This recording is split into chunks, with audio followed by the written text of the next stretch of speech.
In military doctrine, there is one simple rule. A submarine is the weapon of an assassin, not a warrior. Its job is to strike from the shadows and hide, to sink defenseless transport ships, and never, ever engage a destroyer, a ship designed to kill you. But at Japan's main naval base, they didn't encounter a submarine. They encountered a demon, one that came to hunt the hunters. August 1944. The Harder was once again preparing to set sail. But now, everything was different. After its triumphant fifth patrol, the ship was no longer just a combat unit with the hull number SS-257. It had become a legend, a living myth, and this myth preceded it, creating an aura of invincibility. In the Fremantle docks, the Harder was viewed with superstitious awe. Sailors from other boats would come just to touch its hull, as if it could bring them good luck. For the American fleet, it was a talisman. For Sam Dealey and his crew, it was both an honor and a curse. They had become hostages to their own fame. Now, they were expected to deliver not just victories, they were expected to deliver miracles, again and again. But on the other side of the Pacific, in the headquarters of the Imperial Japanese Navy, the attitude toward the Harder was completely different. The demon of Tawi-Tawi was no longer a ghost. Now it had a name, and a hunt was declared for that name. Every Japanese destroyer commander, every anti-submarine pilot, dreamed of one thing: to find and destroy the Harder. It became a matter of honor, a matter of vengeance for the humiliation they had endured. All anti-submarine warfare forces were thrown into the search. The best sonar operators, the latest equipment, special tactical groups, everything was aimed at making sure the legend made its final patrol. This time, it was not supposed to get away. Sam Dealey himself felt this tension. He was a hero, but he was no fool. He understood that his tactic, his daring head-on attacks, had worked because it was unexpected. It broke the mold. But now, the enemy knew his signature. They were waiting for him. They were studying his maneuvers. The element of surprise, which had been his greatest trump card, was gone. Luck, as they say, cannot last forever. On this, its sixth patrol, the Harder, did not go alone. The High Command decided to use its fame and skill as part of a tactical group, a wolf pack. 2 other boats accompanied it, the Hado and the Hake. The commander of the Hado was Chester Nimitz Jr., son of the fleet admiral himself. Assigning the commander's son to Dealey's group was a sign of the highest trust. They were the best, and they had to prove it again. The farewell on the pier was brief. The men, already accustomed to this ritual, hugged their wives and girlfriends. But there was something new in the air, a premonition, a feeling that this time the stakes were higher than ever before, that the game they were playing with death had entered its final stage. The crew of the Harder was confident. They were the best, and they knew it. They believed in their commander as if he were a god. But even the strongest faith could not silence the quiet, unsettling voice of intuition that whispered this patrol was special. The last one. As the Harder cast off its mooring lines and moved slowly toward the harbor entrance, silence fell over the pier. People watched as the submarine's black, predatory silhouette dissolved into the morning mist. They were watching a legend sail off to its final battle. For the Americans, this was the departure of their flagship, the best of the best, going out once more to make history. For the Japanese, it was the return of the demon, and this time they had prepared a worthy reception for it. The hunt had begun. But now the roles were reversed. The entire Imperial Navy was hunting a single beast, and they swore that this time it would not escape. In the open sea, off the coast of the Philippines, 3 American submarines moved as a single organism: the Harder, the Hado, and the Hawk. This was a new tactic, the U.S. Navy's answer to the strengthening of Japanese convoys. It was becoming increasingly difficult for a lone predator to break through the escort screen. But three could unleash true carnage. They were a wolf pack, and the leader of this pack was Sam Dealey. On August 22, 1944, intelligence reported the movement of a Japanese convoy, several transport ships surrounded by a powerful escort, a perfect target. Dealey, as the senior officer, developed the plan. It was a deadly trap based on coordination and flawless timing. The Harder and the Hado were to attack simultaneously from different directions, sowing panic and breaking the escort ship's formation. The Hawk would remain in reserve to finish off the survivors. Aboard the Hado, Commander Chester Nimitz Jr.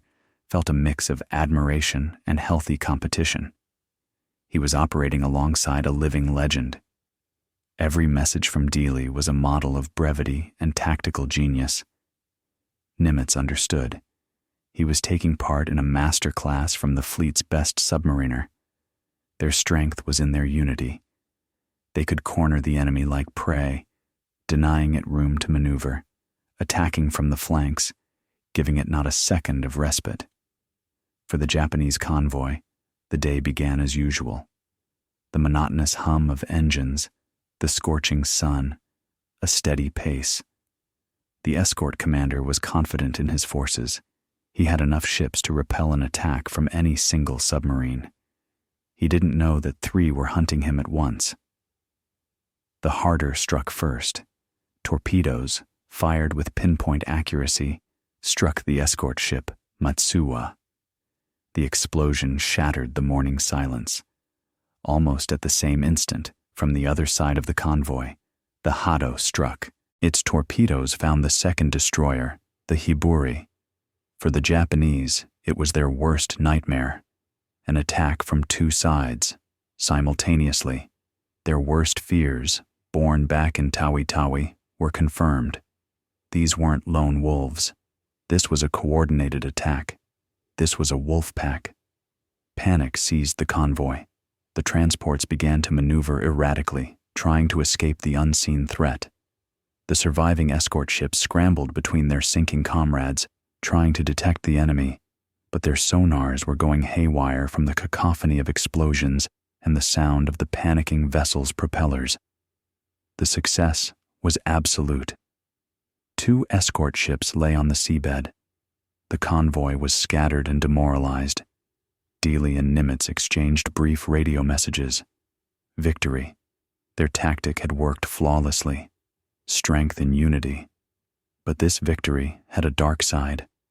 Now the Japanese knew for certain. The demon of Tawi-Tawi was back, and he had brought friends. The enraged Imperial Navy High Command threw everything they had into the area. Dozens of anti-submarine ships and aircraft began to comb the sea, square by square. This was no longer just about defending convoys. This was a targeted operation to destroy the wolf pack, and the main target in that pack was its leader. After the successful attack, the submarines split up to reload their torpedo tubes and take up new hunting positions. The euphoria of victory aboard the Harder quickly gave way to familiar tension. They were once again alone in a sea teeming with the enemy. And now the enemy wasn't just on alert. It was enraged, and it knew they were somewhere out there. Hunting as a pack had brought them a brilliant tactical victory, but strategically, it had signed their death warrant. They had stirred up a hornet's nest, and now all the hornets were coming for them. August 24th, 1944. Dawn had just begun to color the sky over Dassel Bay. The air was still and humid. Aboard the submarine Hado, frozen at periscope depth, Chester Nimitz Jr. peered into the morning haze. He was waiting. He and Sam Dealey had arranged to meet at this point to coordinate their next moves. But the Harder was late. Suddenly, the officer on watch spotted a target, a Japanese patrol boat and an escort ship. They were moving slowly, sweeping the area. Nimitz immediately gave the order to prepare for an attack. But at that moment, his sonar operator reported something strange. He could hear another submarine, somewhere nearby. Its propellers were turning at low speed. It could only be the Harder. Sam was already here, and he, obviously, had also seen the target. Nimitz froze. Tactical etiquette was simple. Whoever found the target first attacks. Dealey was here first. It was his prey. Nimitz lowered the periscope and gave the order to fall back so as not to interfere with the legend doing his work. He trusted Dealey completely. He knew he was about to witness another lesson in deadly mastery. Inside the Japanese escort ship CD-22, the routine tension of a morning patrol filled the air. The sonar operator, glued to his headphones, was listening to the familiar sounds of the sea. And suddenly, through them, he caught a faint but distinct sound. The sound of submarine propellers. Very close. He shouted. The ship's commander, a veteran of countless convoys, reacted instantly. "Hard to starboard. Prepare to drop charges." He didn't wait for confirmation. He knew that in these waters, any delay meant death. He aimed his ship directly at the source of the sound. He had him. He was sure he had caught the demon. On the Hado, the sonar operator heard everything too. He heard the sound of the Harder's propellers change. Sam was maneuvering, preparing to attack. Then he heard the Japanese escort rapidly pick up speed. It was racing straight for the Harder. Nimitz and his crew held their breath. Any moment now, they expected the dull thud of launched torpedoes, followed by an explosion that would send the Japanese ship to the bottom. They were waiting for Dealey's signature down the throat shot. But the shot never came. Instead, the silence was shattered by a series of deafening, monstrous explosions. Not one, not two, but a whole barrage. They came one after another without pause. Fast, furious, merging into a single continuous roar. The men on the Hado counted them, disbelieving their ears. 5, 10, 15. 15 depth charges, dropped in a single run. This wasn't a normal attack. This was an execution. The Japanese weren't just trying to damage the sub. They were trying to tear it to pieces, to give it no chance to maneuver, to bury it in steel and explosives. The explosions were so powerful that the Hado, several miles away, was shaken as if by an impact. The lights flickered. The hull shuddered. Nimitz and his officers looked at each other, a silent question in their eyes. What was that? Why didn't Sam fire? Maybe the torpedoes jammed? Or was the Japanese ship faster? And then, silence fell. Absolute, dead, deafening silence. The sonar operator on the Hado listened into the void. He no longer heard the sound of the Harder's propellers. He heard nothing at all from that sector. It was as if a black hole had formed where, just moments before, there had been life. Nimitz waited. A minute. 10. An hour. He called the Harder on the underwater telephone, again and again. The only answer was the hiss of static. He gave the order to surface. The horizon was clear. The sea was calm and indifferent. The Japanese ships were gone. And the Harder, had simply vanished. The anxiety on the Hado's bridge slowly turned to horror. They were witnesses. They had heard everything in real time. 15 quick explosions. And then, silence. And that silence was more terrifying than any scream. A legend drowned in that silence. 8:54 in the morning. On the bridge of the Japanese escort ship CD-22, The crew stared intently at the water. The air, thick with the smell of cordite after the furious attack, vibrated with tension. The ship's commander kept his binoculars fixed on the spot where the sea had just been churning. He was waiting for proof. He had to be sure. It was one thing to drop bombs, another to kill the demon. And then it appeared.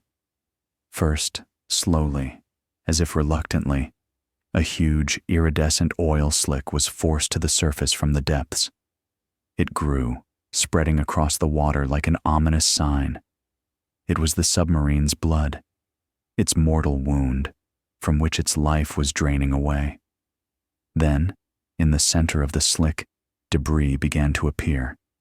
Pieces of wood that had lined the deck, cork insulation, and finally, the irrefutable proof: a large oak plug used to stopper torpedo tubes during maintenance. The commander of CD-22 lowered his binoculars. There was no joy on his face, only a grim, stark satisfaction. He had done it. He had killed the ghost. He had avenged the Minazuki, the Hayanami, and all the humiliations his fleet had suffered from this damned submarine. He turned to the signalman. "Send a message to HQ. Keep it short." A few minutes later, the radiogram was sent. It was dry, professional, but to the Imperial Navy, it sounded like music from the heavens. 0728 hours. Enemy submarine detected by sonar. Commenced depth charge attack. 0854 hours. Large oil slick, wood debris, and a cork plug observed on the surface. Sinking confirmed. The news spread through the Japanese fleet like lightning. On ships, in headquarters, at air bases, jubilation reigned everywhere. A huge collective sense of relief. The curse was lifted. The demon of Tawi-Tawi was dead. The nightmare that had lasted for months was finally over. For the Japanese sailors, this wasn't just a tactical victory. It was an exorcism of an evil spirit. They were once again masters of their own waters. Meanwhile, at the U.S. Submarine Force headquarters in Pearl Harbor, days turned into weeks. The Harder was not making contact. At first, there was hope. Maybe the radio was damaged. Maybe it was evading pursuit, maintaining radio silence. But when all conceivable and inconceivable deadlines had passed, hope faded. Chester Nimitz Jr., commander of the Hado, filed his report. He described in detail everything he had seen and heard on the morning of August 24th. 15 quick explosions, and the eternal silence that followed. His words became its epitaph. On the huge map of the Pacific Ocean, where flags marked the position of every American submarine, the flag labeled Harder remained in one place. It was frozen off the coast of the Philippines in Dasol Bay. And then, one day, a staff officer walked up to the map and simply removed it. In the official documents, a terrible, bureaucratic phrase appeared: considered missing, presumed lost in action. For the families of the 79 sailors, it marked the beginning of decades of agonizing uncertainty. For the United States Navy, it was one of the most bitter losses of the entire war. It wasn't just a ship that was gone. A legend was gone. The Harder and its fearless crew, led by Sam Dealey, had departed on their final eternal patrol. The Japanese celebrated a victory. The Americans mourned a loss. But both sides agreed on one thing: the game was over. The demon was dead. The ghost was at rest, and the sea kept its secret. The war was over. The guns fell silent, and the world began to slowly heal its wounds. But for those who lost their loved ones, the war never truly ends. For Edwina Dealey, widow of the Harder's commander, it continued in the deafening silence of their home in Dallas, in the letters she reread hundreds of times, and in the face of the son who would never see his father. America honored its heroes. The country needed symbols, examples of courage to raise new generations on. The name Samuel Dealey and that of his ship, the USS Harder, thundered across the country. The story of their 5th patrol became a textbook case. It was studied in naval academies as an example of tactical genius and unprecedented bravery. His down-the-throat tactic went into the textbooks, albeit with the note, extremely risky. The United States government decided to award Commander Samuel Dealey the nation's highest military honor, the Medal of Honor, posthumously. One post-war day, Edwina Dealey stood in the White House in the Oval Office. Before her was the President of the United States, Harry S. Truman. She was dressed in a simple dark dress. In her hands was a folded piece of paper, the last letter from her husband, the very one where he wrote, "I'm no hero, I just really wanted to come home to you." President Truman, the man who made the decision to drop the atomic bombs to end the war, looked at this fragile woman with deep respect. He took a small box covered in blue velvet. Inside, on white silk, lay a gold 5-pointed star on a blue ribbon, the Medal of Honor. The military secretary read the citation. His voice, steady and solemn, listed the deeds.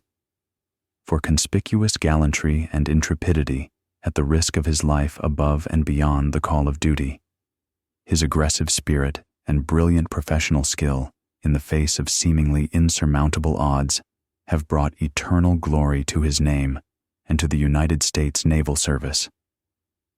Every word was true, but for Edwina, behind these lofty lines stood not a bronze monument, but a living man, her husband, who had been frightened, who was utterly exhausted, and who just wanted to come home. President Truman stepped toward her and presented her with the award. In that moment, 2 realities converged in one office. The reality of a state, immortalizing the memory of its hero, and the reality of a woman who had simply lost the man she loved. His fame became eternal, but her loss was just as eternal. Years later, after the war, American and Japanese historians met to compare archives and reconstruct the picture of past battles. Japanese officers, former enemies, spoke of the Harder's commander with immense respect. They admitted he was a great and worthy adversary. His tactics had forced them to reconsider everything they knew about submarine warfare. They confirmed that his audacious attacks at Tawi-Tawi had indeed sown panic and influenced the outcome of the Battle of the Philippine Sea. Former enemies paid tribute to his skill and courage. The name Samuel Dealey did not fade into oblivion. A new destroyer escort, the lead ship of an entire class, was named after him. The steel flesh and blood of the fleet was renewed, but the memory lived on. The Harder received the Presidential Unit Citation for 5 of its 6 patrols, an unprecedented feat. Glory was given in full. Honors, awards, the enemy's recognition. History put everything in its place. Sam Dealey and his crew took their place in the pantheon of American heroes. Their feet became immortal, but their bodies remained lying somewhere out there, in an unmarked grave at the bottom of the sea off the coast of the Philippines. Eternal glory had found them, but eternal rest had not yet. 80 years passed. Several generations came and went. World War II transformed from a living, bleeding wound into a page in a history textbook. The children of the Harder's sailors grew old. Their grandchildren and great-grandchildren knew of their heroic ancestor only from old photographs and family stories. The story of the demon of Tawi-Tawi had become almost a myth, a legend from a distant past. But for the families of 79 men, this story was never finished. It had no final chapter. Their fathers, grandfathers, and great-grandfathers were still listed as missing in action. Their grave was the entire Pacific Ocean. But there was a man for whom these lost ships were not just statistics. Tim Taylor, an explorer and the founder of the Lost 52 Project, had dedicated his life to searching for the 52 American submarines lost in World War II. For him, it wasn't a job. It was a sacred mission. To bring names back from oblivion. To give the families the final closure they had lacked for all those decades. Years were spent in preparation. Taylor and his team studied declassified American and Japanese archives, combat dispatches, and reports. They compared the testimony of Chester Nimitz Jr. about 15 rapid explosions with the report from the commander of the Japanese escort ship CD-22 about an oil slick and debris. Step by step, they narrowed the search area. It was painstaking, detective-like work that stretched on for years. And then, in May of 2024, Taylor's research vessel was at that very spot, off the coast of northern Luzon, in Dassault Bay. A modern side-scan sonar began to methodically scan the seabed, sending acoustic pulses into the depths and painting the relief of the underwater world on a monitor screen. Hour after hour, day after day, nothing, just sand, rocks, and silt. And then, at a depth of more than 3,000 feet, the operator saw it. A clear, unmistakably recognizable silhouette. A long, spindle-shaped object, resting almost on an even keel. The dimensions, the shape, the outline of the conning tower, everything matched the blueprints of a Gato-class submarine. Hearts in the control room began to beat faster. An unmanned underwater vehicle, equipped with high-resolution cameras, was dispatched to the site. Tense minutes of waiting as the vehicle slowly descended into the dark, cold abyss. And then, the beams of its searchlights snatched the first detail from the gloom, a rusty hull, covered in marine organisms, but still recognizable. The vehicle moved slowly along the side. The cameras transmitted the image upward to the brightly lit control room. And Taylor's team, holding their breath, watched as history came alive before their eyes. The conning tower was almost undamaged. The bow was intact. But the stern, the aft section was torn apart, mangled by a terrible explosion. That was where the fatal blow had struck, in the area of the engine room. It all matched the Japanese report. The 15 rapid explosions had done their job.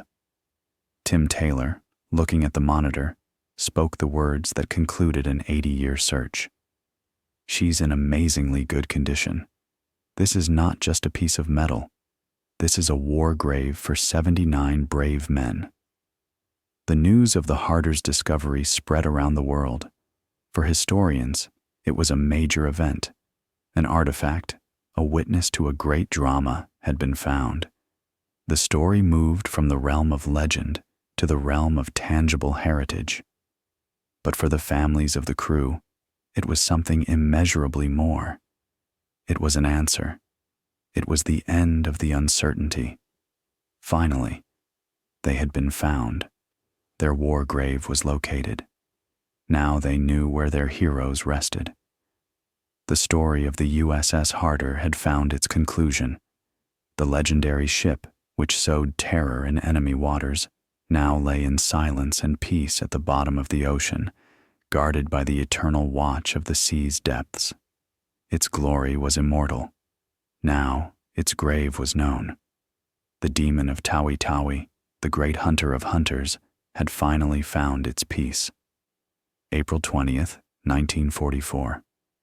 Ensign John Galvin was dying.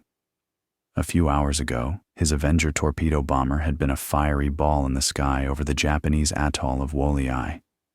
Now, all that remained of it was a thin, iridescent film on the water, and he himself was a living dot in an indifferent blue expanse. The sun burned his skin. The salt stung his eyes. Hope had evaporated with the morning mist. He was alone. Absolutely alone in the Pacific Ocean, which belonged to the enemy. And then he saw the periscope, a thin steel tube cutting through the water. Galvin's heart sank into an icy abyss. The Japanese. This was the end.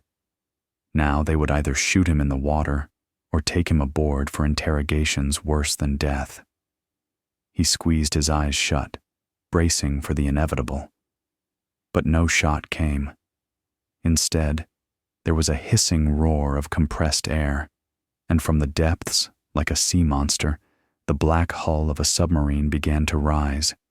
It grew, displacing water, becoming larger and larger. And when men appeared on the conning tower, Galvin saw the flag, the stars and stripes. He would later say it was the most beautiful thing he had ever seen in his life. Aboard the submarine USS Harder, Commander Samuel Dealey watched the rescue through his binoculars. His decision was madness, pure, unadulterated madness, to go in for the rescue of a single pilot in broad daylight, right under the nose of enemy shore batteries, to take a $6 million vessel and a crew of 80 men into shallow, reef-infested waters, where a submarine is more vulnerable than anywhere else. Every textbook, every doctrine screamed that this was suicide. The submarine was approaching the reefs, too close. Bullets rained down from the shore. They pinged off the hull, striking sparks. Sailors on deck threw a lifebuoy.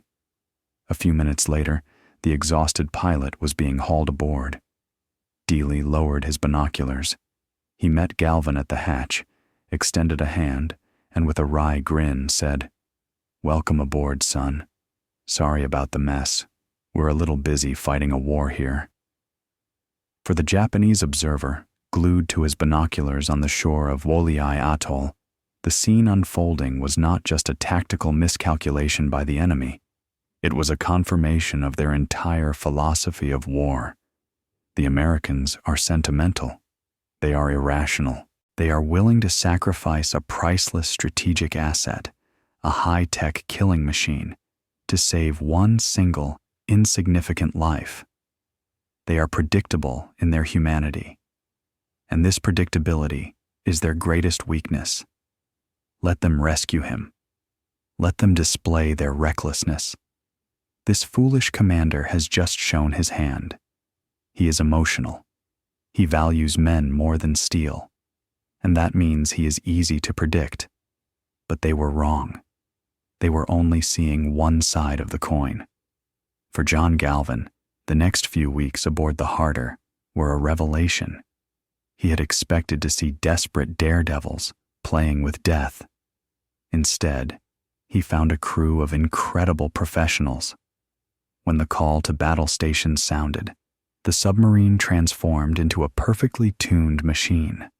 Not a single wasted motion, not a single cry of panic. At the center of this symphony of controlled chaos was Sam Dealey. Calm as a rock, his confidence was transmitted to every sailor in the stuffy compartments. Galvin realized what the Japanese had mistaken for reckless sentimentality was, in fact, something else entirely. It was the absolute, ice-cold confidence of a commander in his boat and his crew. A confidence that allowed him to do what others wouldn't even dare to think of. The Japanese saw a rescuer. They thought they knew their enemy. They didn't yet suspect that the man who would risk everything to save one life would, with the same ease, risk everything to kill. And he would do it in a way no one had before. The euphoria from John Galvin's rescue aboard the Harder didn't last long. It vanished the moment the sonar man ripped off his headphones, his eyes wide with terror. He had heard what, for any submarine, was the prelude to death. The high-frequency, insistent pulses of active sonar. Ping, ping, ping. They had been detected. The hunter had come for them. On the bridge of the destroyer Ikazuchi, confidence reigned. Its commander had just received a report from the shore. An enemy submarine spotted near the reefs, acting brazenly and recklessly. And there it was, on his sonar. A clear, distinct contact. In the military doctrine of the Imperial Navy, the roles had been assigned 1,000 years ago. The destroyer is a warrior, a samurai. It fights in the open. Its weapons are speed, artillery, and depth charges. The submarine is a ninja, an assassin. It strikes from the shadows and vanishes. But when the assassin is discovered, its fate is sealed. The commander of the Ikazuchi gave the order. Full speed ahead. Prepare to drop depth charges. The 2,000-ton steel predator set an attack course, slicing through the waves. The prey was cornered. In the control room of the Harder, the air seemed to turn to glass. Dozens of eyes were fixed on one man, Sam Dealey. Everyone in that compartment knew the protocol. Crash dive, go deep, rig for silent running. That's what any sane commander would have ordered. To hide, to lie low, and to pray that the first bombs wouldn't tear the hull apart. The sound of the attacking destroyer's screws grew louder. It was no longer just a sound. It was a vibration that every man felt in his skin. It penetrated the steel, filling the boat with a deep, primal terror. They were in steel jaws, and they were closing. And in that moment, Sam Dealey gave an order that contradicted everything, all logic, all experience in submarine warfare.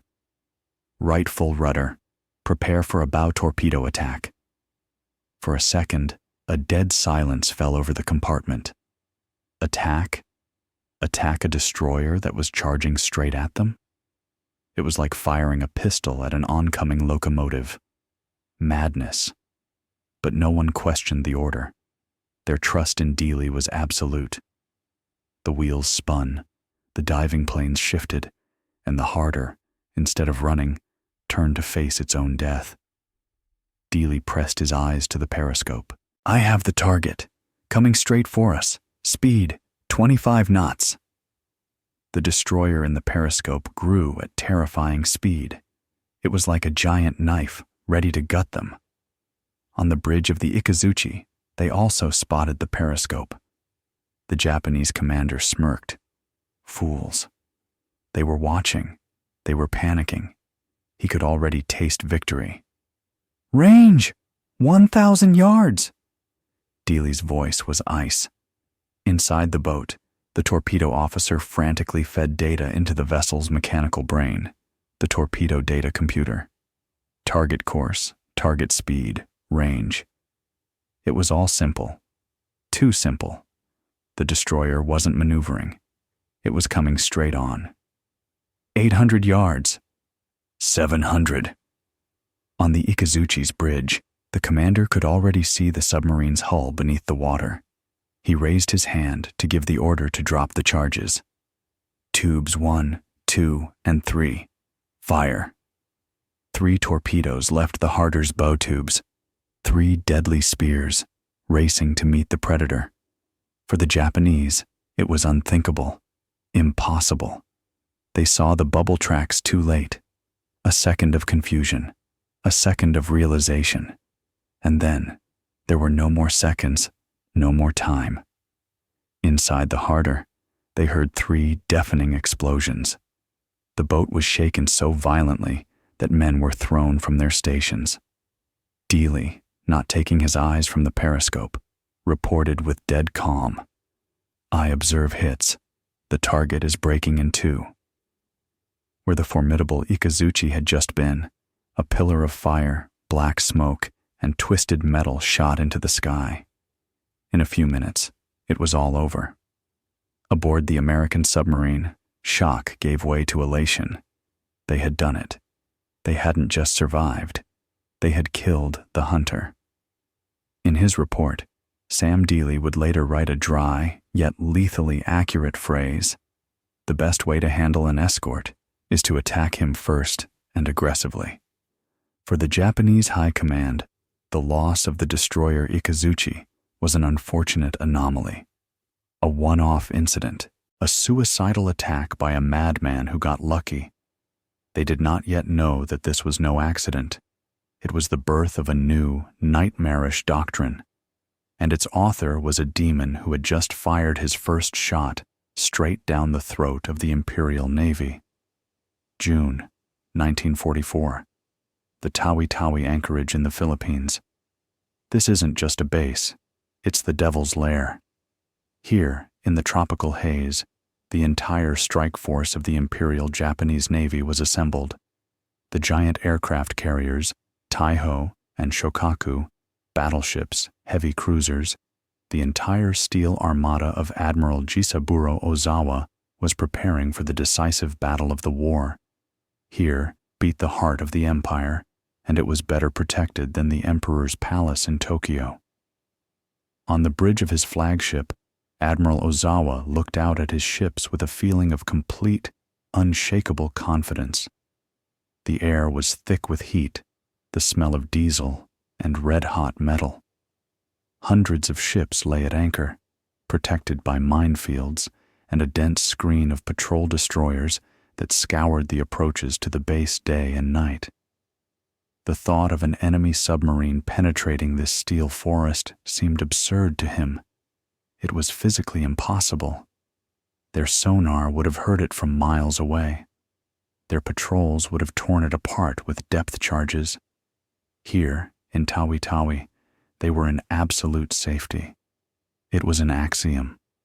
But at a depth of 100 feet, directly beneath the keels of his fleet, axioms didn't apply. In the control room of the submarine USS Harder, a different reality reigned. The air was stale, heavy with the smell of sweat and ozone. The temperature had long since climbed past 95 degrees. Sailors stood at their posts in nothing but shorts, beads of sweat crawling slowly down their backs. There were no proud flagships or tropical sun here.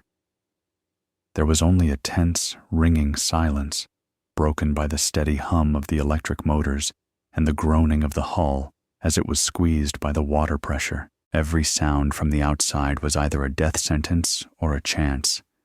And now the sonar man, pressing the headphones to his ears so tightly his knuckles went white at his temples, was listening to the symphony of enemy power. The measured thrum of propellers from the heavy ships at anchor, the sharp staccato noises of scurrying launches, and most importantly, the methodical, metronome-like beat of a patrol destroyer's propellers as it tacked back and forth directly above them. They weren't just in enemy territory. They were in the very heart of darkness. One wrong sound, one bubble of oil on the surface, one glance through the periscope held a moment too long, and the devil's lair would become their mass grave. Sam Dealey gave the order. Periscope up. The thin tube rose silently from the water, just a few inches. 3 seconds. A glance that took in the entire panorama of the enemy fleet. An assessment of distance, speed, course. Periscope down. It was enough. He had chosen his target. The destroyer, Minazuki, sailing a lazy anti-submarine zigzag. He was careless. He was at home. Inside the sub, commands were whispered. The servo motors of the torpedo data computer whirred to life. The sailors in the forward torpedo room reported ready. No one raised their voice. No one made a sudden move. This was the work of surgeons, operating on the enemy's open heart. Fire. The boat gave a barely perceptible shudder as compressed air forced 3 torpedoes from their tubes. 3 silent phantoms sped toward their target. On the bridge of the Minazuki, the watch officer stretched lazily, cursing the heat. He was thinking about dinner and a cool glass of sake. He was not thinking about death. It came for him without warning, in the form of a deafening explosion that tossed the 2,000-ton ship as if it were a toy. The hull broke in two. The boilers exploded. Within minutes, The destroyer that was supposed to be protecting the fleet had vanished into the murky waters of the harbor. For Admiral Ozawa, it was a shock, an alarm, anger, but not panic. Not yet. He received the report. One escort ship lost, an unfortunate accident, a daring but isolated foray by an impossibly lucky enemy. Surely, that submarine was already racing away, trying to save its own skin.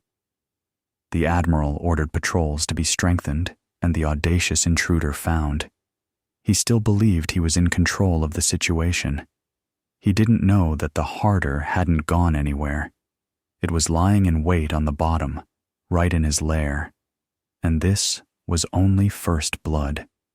The demon had come, and he was just beginning his hunt. June 7th, 1944. Less than 24 hours had passed since the sinking of the Minazuki. On the bottom of Tawi-Tawi Bay, in the steel womb of the Harder, Sam Dealey waited. Patience was as much a weapon as a torpedo.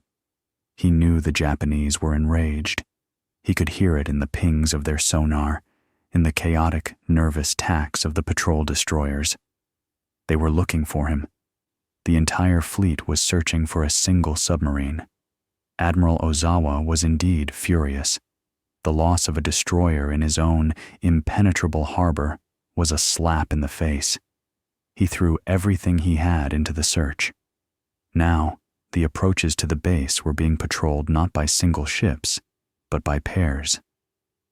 2 destroyers, Hayanami and Tanakaze, swept square after square, their sonar sending fans of deadly pulses into the depths. The Japanese commander's logic was flawless. One submarine could not take on 2 hunters at once. If it attacked one, the other would immediately destroy it. A submariner's job is to survive, which meant he wouldn't dare to attack. He would hide. But Sam Dealey thought differently. He had no intention of hiding. He saw this pair of hunters not as a threat, but as an opportunity. Periscope up. On the sun-drenched surface of the sea, a thin steel needle appeared for a fraction of a second. Dealey saw them. 2 gray silhouettes sailing in perfect formation. They were confident. They were the masters of the situation. Periscope down. In the Harder's control room, commands were given that sounded like a death sentence. Prepare for a forward torpedo attack. Target is the lead destroyer. The crew froze. Attack one while the other was right alongside? It wasn't just risky. It was pure suicide. The second destroyer was at the perfect distance for an immediate counterattack. It had seen their periscope. It surely knew their position by now. It was just waiting for them to make the first move to unleash its full fury upon them. Every man in the boat understood. As soon as the torpedoes left the tubes, their lives would be measured in minutes. Dealey raised the periscope again. This time, he held it longer. He was staring directly into the eyes of death. He watched as the lead destroyer, Hayanami, slowly turned, beginning a new tack. This was his chance. For a few moments, the ship would present its broadside to him. Range, 1,200 yards. Angle on the bow, 90. The mathematics of battle were icy and merciless. There was no time for error. On the bridge of the Tanakaze, the second destroyer, the watch officer spotted the thin feather of the periscope's wake. He shouted, pointing at it. The commander of the Tanakaze gave the order. Full ahead, ramming speed. He threw his ship at the enemy. He was sure the game was over, but he was too late. Tubes 1, 2, 3, fire. Dealey's voice was perfectly calm. The Harder shuddered. 3 torpedoes were on their way. In the same instant, Dealey commanded, "Crash dive, left full rudder, all back full." He didn't wait to admire the results. He knew the second predator was already charging at him. Aboard the Hayanami, They didn't even have time to sound the alarm. Two powerful explosions ripped through its hull, directly beneath the superstructure.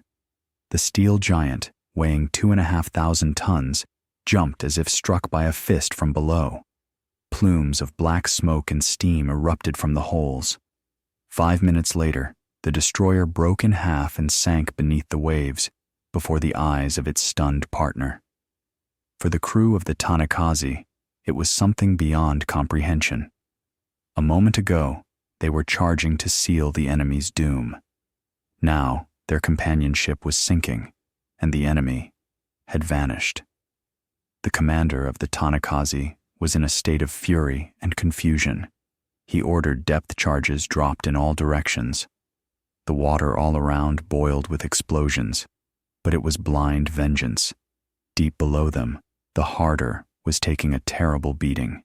Light bulbs shattered, instruments were torn from their mountings, and trickles of water ran down the bulkheads. Every explosion slammed into the hull like the blow of a giant hammer. But Dealey, using sonar data and his own devilish intuition, guided the boat away from the deadliest blasts.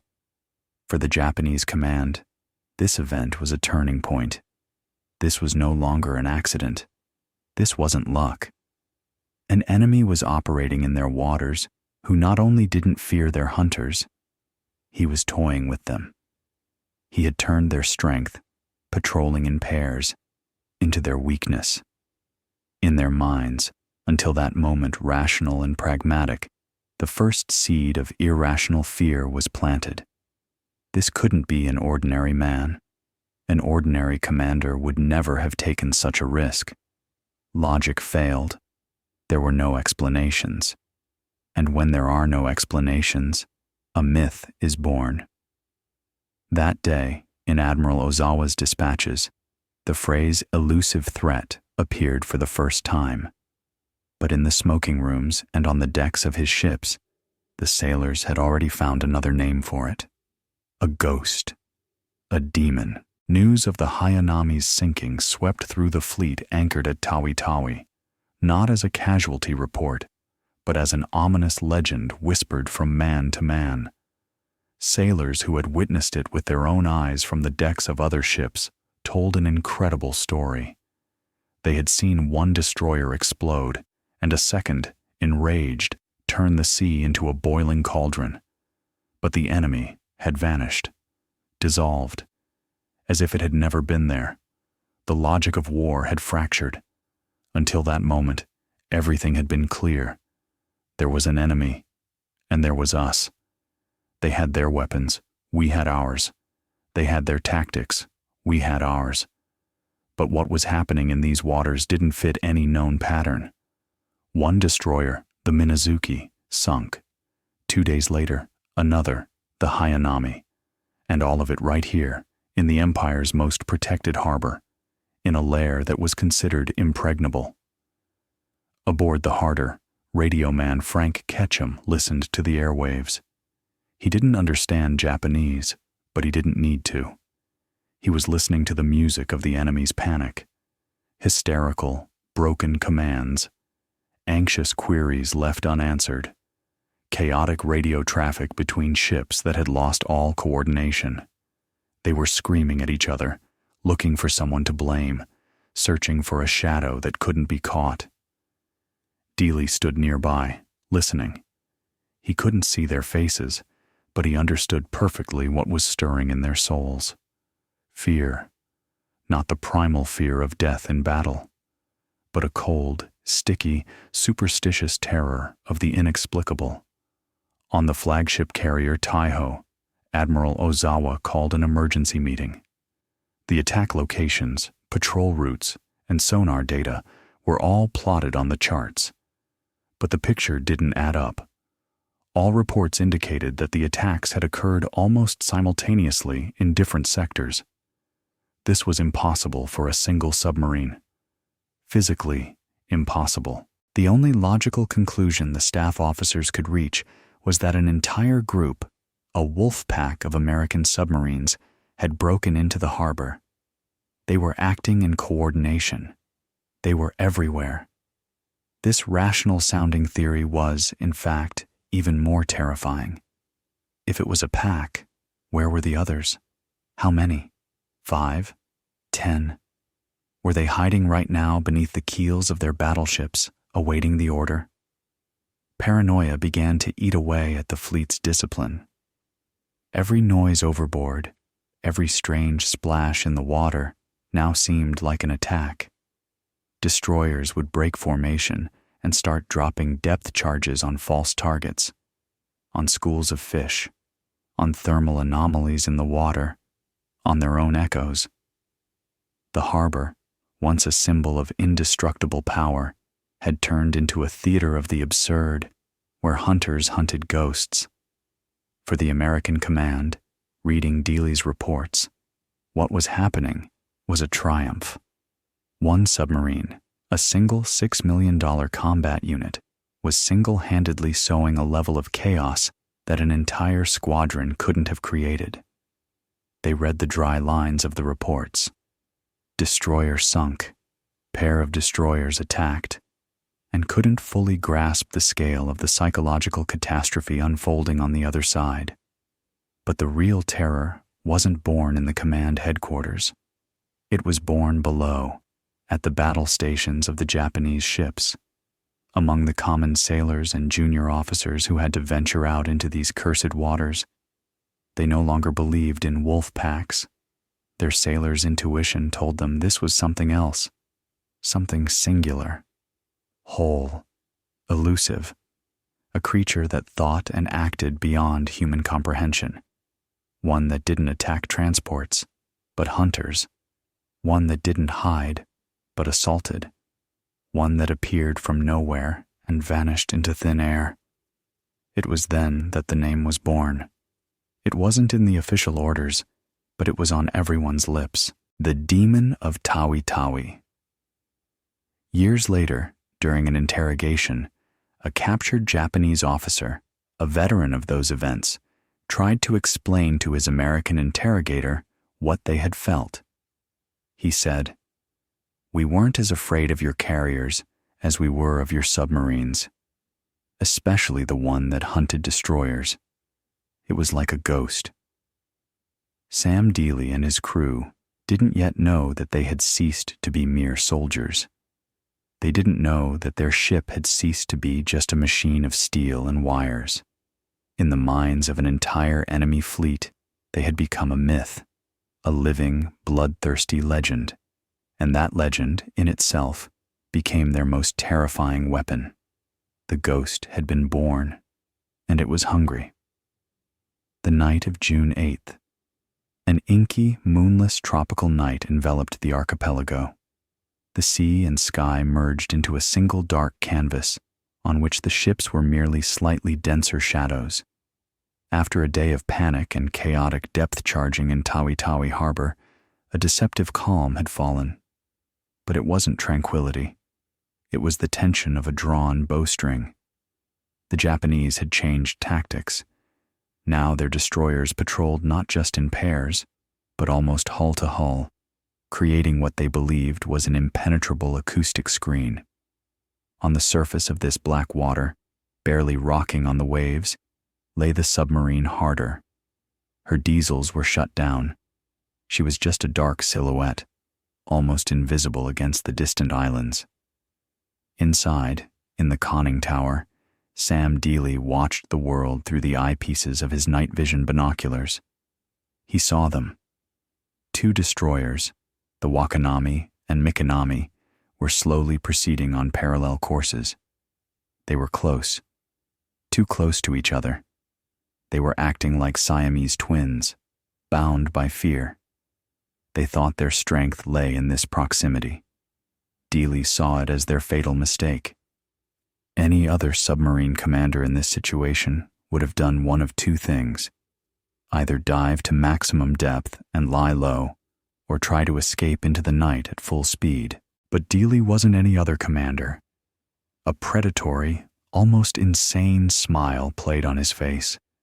He turned to his executive officer, Frank Lynch, and uttered words that should have sounded like the ravings of a madman. "We're going between them."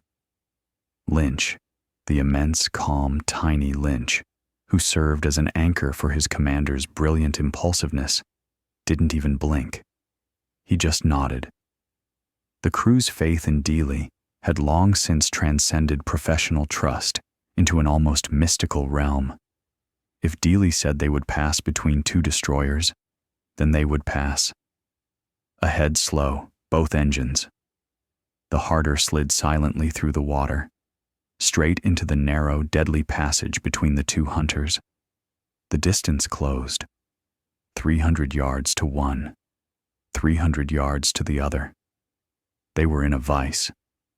To the right and left loomed the steel walls of the enemy ships. The crew inside the boat could hear the steady hum of their turbines. They could have tossed a rock from one deck to the other. Japanese lookouts on the bridges peered into the darkness, but saw nothing. They were searching for a threat underwater, probing the depths with their sonar.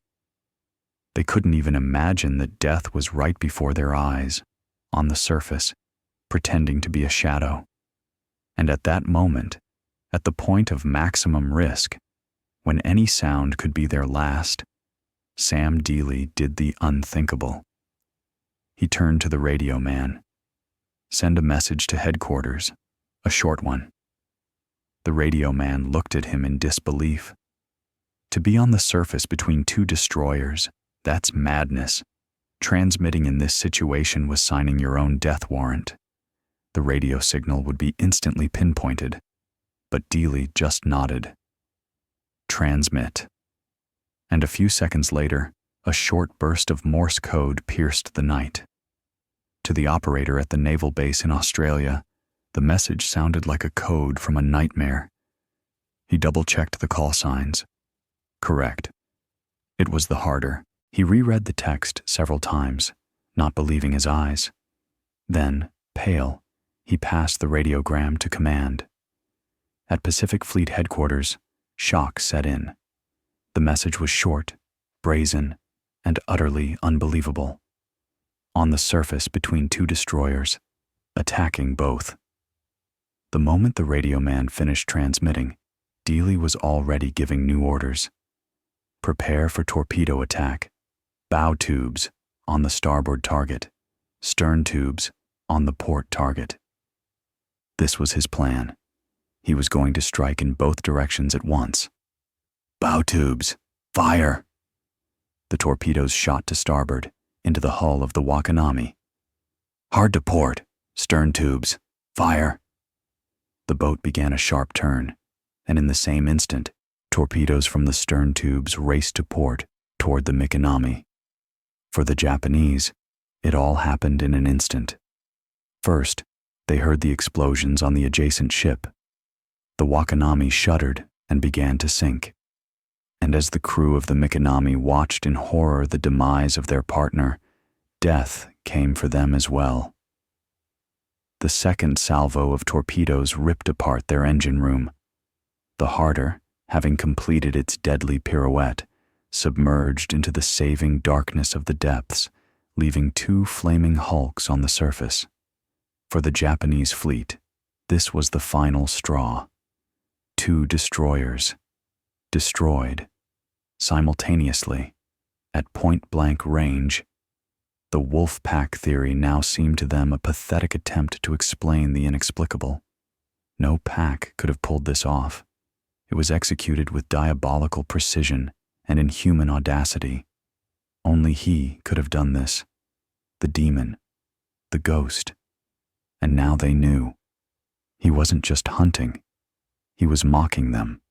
He was playing with them, demonstrating his complete, absolute superiority. Rational fear gave way to panic, and panic always leads to catastrophe.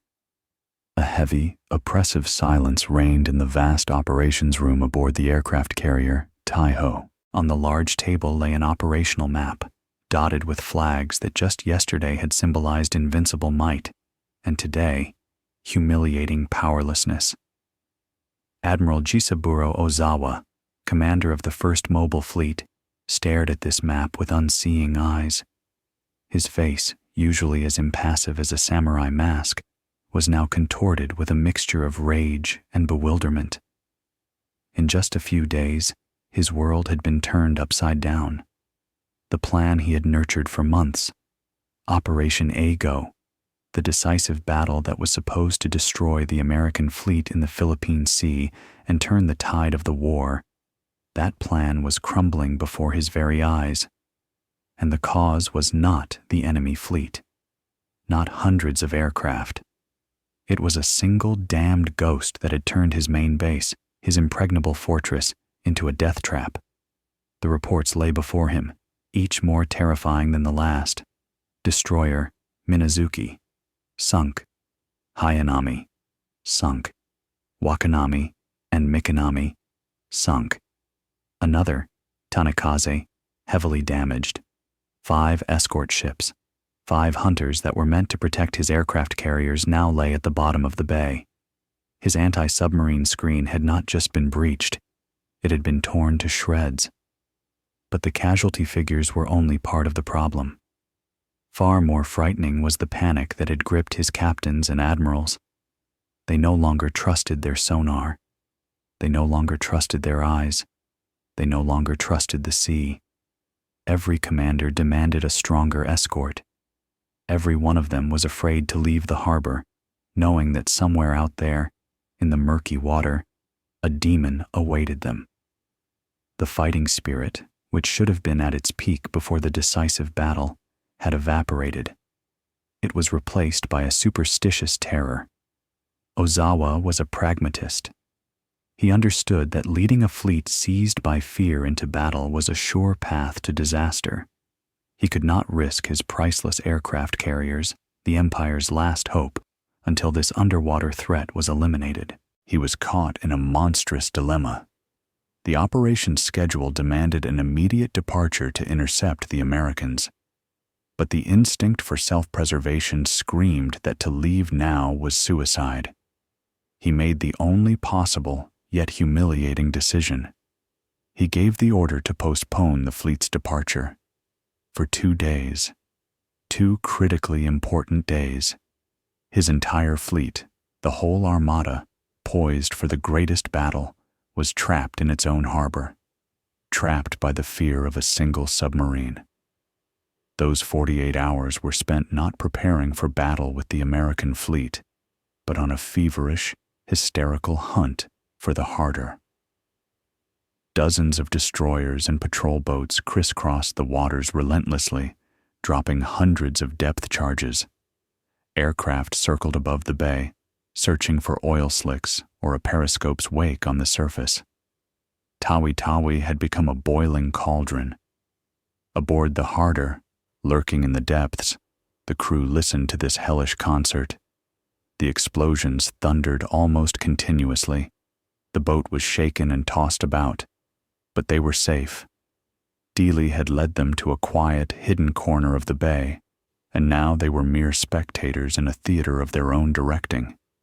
They didn't know the full scale of their success. They couldn't have known that Admiral Ozawa was tearing his hair out at that very moment, that his grand plan was plummeting into the abyss. They simply saw that the enemy fleet was paralyzed. Their mission was not just accomplished, it was accomplished beyond all expectations. Those 2 days that Sam Dealey gave the American fleet proved to be priceless. Admiral Spruance, commander of the U.S. Fifth Fleet, gained additional time to prepare, to concentrate his forces. When Ozawa's fleet finally left Tawi-Tawi, it was no longer a predator on the hunt, but a victim late for its date with destiny. It had lost the element of surprise. It was morally broken. The Battle of the Philippine Sea, which American pilots would later call the Great Marianas Turkey Shoot, ended in a devastating defeat for the Japanese fleet. Hundreds of Japanese aircraft were shot down, and 3 aircraft carriers, including the flagship Taiho, were sunk. The Imperial fleet suffered irreplaceable losses from which it would never recover before the end of the war. Historians would debate the reasons for this victory. They would talk about the superiority of American aircraft, the skill of the pilots, the genius of Admiral Spruance. But at the beginning of this chain of events, at its very foundation, there would be one submarine, and its commander, who with his unthinkable audacity had sown strategic panic and single-handedly trapped an entire armada in its harbor, sealing the fate of a great battle before it even began. June 10th, 1944. The torpedo rooms of the Harder were empty. 24 deadly fish, the entire ammunition load, had been fired. 24 times the crew had heard the hiss of compressed air and the dull thud as a torpedo left its tube. Now, their main weapon was spent. The ship that had held an entire fleet in fear had become a toothless predator. The mission was over. Sam Dealey gave the order. Course for base. The boat slowly and cautiously exited the cursed waters of the Sulu archipelago. Behind them lay the devil's lair they had turned into his personal hell. Ahead lay the long journey to Fremantle, Australia. In the control room, under the dim lights, Dealey leaned over a table. He was writing a report, the very one that would enter the annals of naval history. He wrote without emotion, in a dry, almost telegraphic style. Date, time, coordinates, target, torpedoes fired, result. Line by line, he described the week that changed everything: the sinking of the Minazuki, the destruction of the Hayanami, the daring night attack on the Wakanami and Mikinami, the damaging of the Tanikaze. 5 destroyers. 5 ships built to kill submarines lay at the bottom of the sea. 4 of them in 4 days. When the report was finished, he handed it to the radio man for encoding. This was not just a summary of victories. It was a challenge, an ultimatum, a declaration that the rules of war had changed.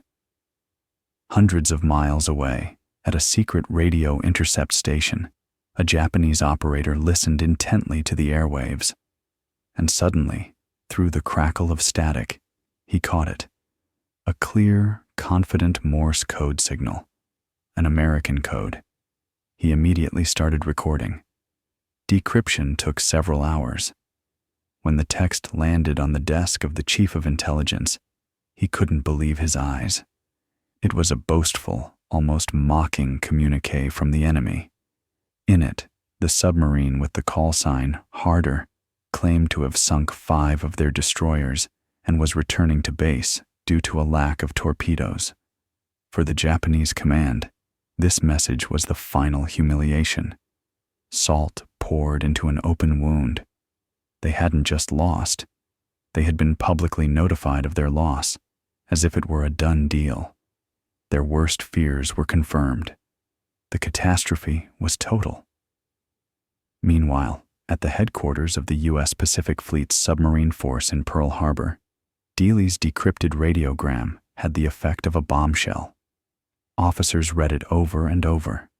5 destroyers in a single patrol. It wasn't just incredible. It was beyond the realm of possibility. No submarine in the history of the Navy had ever achieved anything like it. At first, there were doubts. A mistake in the code, perhaps. Maybe the commander was exaggerating. But intelligence data, reports from other submarines, and most importantly, the radio silence from 5 Japanese ships confirmed it. It was all true. The news spread like wildfire. Admiral Chester Nimitz, the stern and imperturbable commander of the entire Pacific Fleet, upon reading the report, uttered a phrase that became legendary. "The success of the Harder is without equal. We must give Sam anything he asks for." The name Samuel Dealey and his boat, the Harder, became a symbol of fearlessness, skill, and a new, aggressive tactic that brought the enemy to its knees. The newspapers couldn't write about it in detail yet. The war was still on. But within the Navy, a legend was born. The crews of other submarines listened to the story with admiration and envy. The Harder became the benchmark, an unattainable peak. Its crew's motto, the play on words "hit 'em harder," meaning both hit them stronger and hit them with the harder, was now on everyone's lips. When the Harder finally docked in Fremantle, it was greeted like a ship that had returned from another planet. The entire pier was packed with officers, sailors, and a band. It was a triumph, an absolute, resounding triumph. Sam Dealey, a short Texan with weary eyes, walked down the gangplank a national hero. He and his crew had done the impossible. They had proven that a submarine was not just the weapon of an assassin who strikes from the shadows. In their hands, it became the weapon of a warrior who enters the enemy's lair and hunts the hunters. Their legendary report was not just an account of a job well done. It was a testament to the birth of a hero and the birth of an immortal myth. The triumphant reception in Fremantle had died down. The orchestras fell silent. The champagne bottles were empty. The heroes of the 5th Patrol, the crew of the Harder, received their well-deserved rest. They were at the pinnacle of their fame. Their names were passed from mouth to mouth. Their feat became a legend, boosting the morale of the entire fleet. To the world, they were supermen, fearless warriors who look death in the face and laugh. Their commander, Samuel Dealey, was the embodiment of this image. He accepted congratulations from admirals, shook hands, and answered questions. He was calm, confident. He was a rock. This is how his subordinates saw him, how the command saw him. He was a hero forged from steel. But when the cabin doors closed, when he was left alone, the steel mask would fall away. And beneath it was an ordinary man, a man utterly exhausted by the inhuman strain. On June 10th, the same day he sent his legendary report, Sam Dealey sat down to write another letter. Not for the admirals, not for history. This letter was addressed to one person, his wife, Edwina, waiting for him thousands of miles away in Dallas. And in this letter, there was not a word of triumph, not a hint of heroism. He sat at a small desk, and the pencil in his hand trembled almost imperceptibly.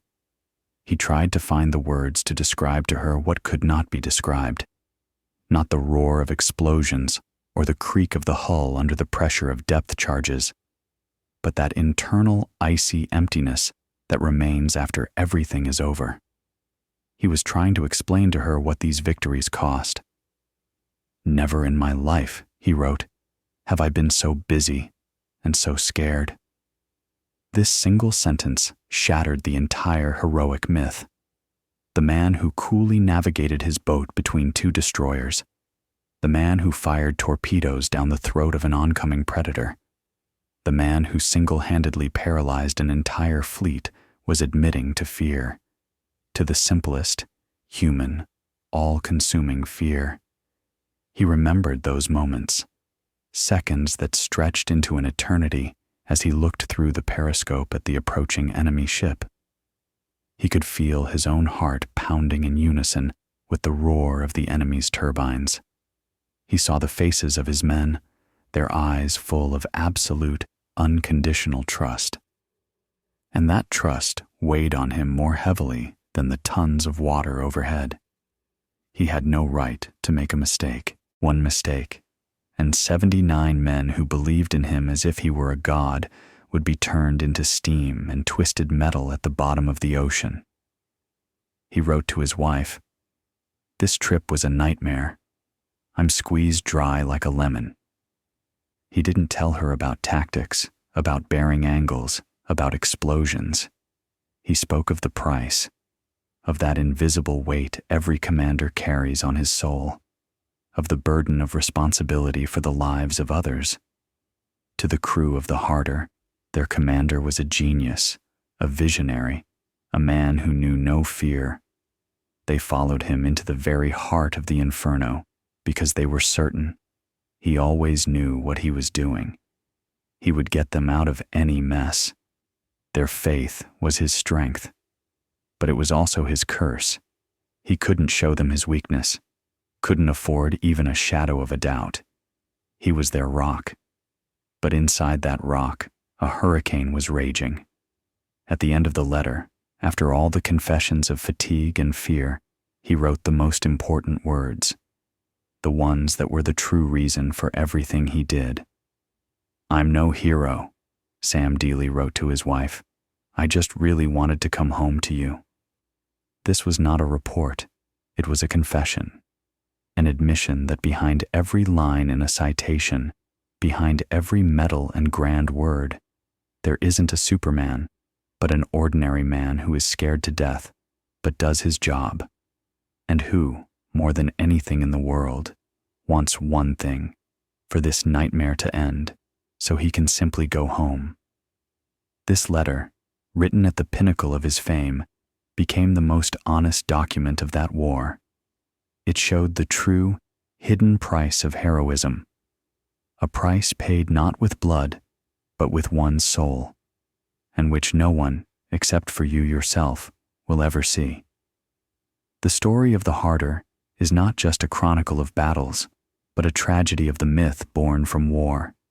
It shows how steel, fear, and unimaginable courage are woven into a legend that blinds the enemy, inspires allies, and ultimately leads its creators on their eternal patrol. Where is that fine line, beyond which a man of flesh and blood turns into an immortal myth? And what is left of the legend when we learn its true price? The price of fear, fatigue, and the desperate desire to simply come home. This story has no single answer, and we would be glad to hear your opinion in the comments. If such deep dives into history resonate with you, support our channel with a like and a subscription so we can continue to tell these stories together.